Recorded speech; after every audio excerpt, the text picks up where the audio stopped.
Hello friends, May Flom here. Now I work with Jesse James Beads.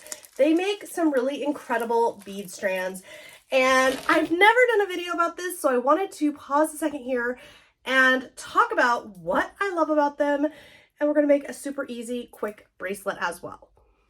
So the thing that I like so much is that the way these strands are designed, you could make jewelry, like you could just use the expertise of the designer. You could just take that strand and re-string it exactly as it is, or with very minimal change ups, because it's got the metal spacers, it's got bead caps, it's got focal bead. They're just beautifully designed, and they're usually somewhere around 7 inches, so they're about bracelet size. So if you're looking for a really quick, easy gift idea, if you're new to jewelry making but you want to try it, this might be for you. Now, I always use soft flex beading wire.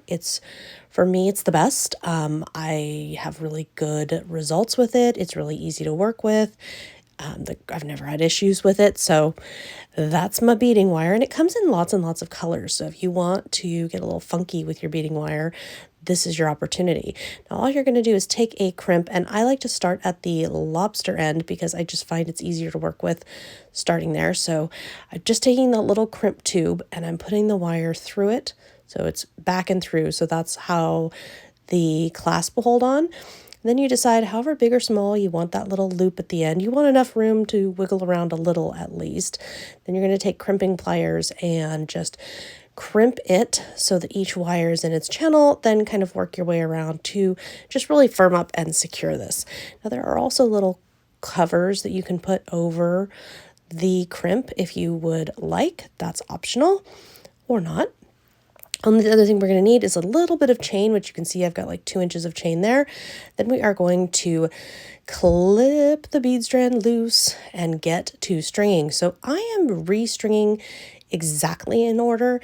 The only difference I am making is at the middle section, I am removing one of the stone beads and then one of the pinkish beads with the cool little bead caps. I'm leaving those off.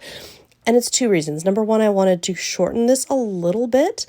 And number two, it just worked better for design and size and everything else to do so. So remember, don't shy away from alterations. To finish it, all you're doing is taking that little bit of chain and taking a crimp down at the other end and doing that same thing of looping through. Now, I like to push it through a few beads and then kind of play with tightening and loosening, trimming off the excess. Remember, you want it to be loose enough so that the beads can easily curl around in that bracelet shape without being so loose that things are just unnecessarily shaken around.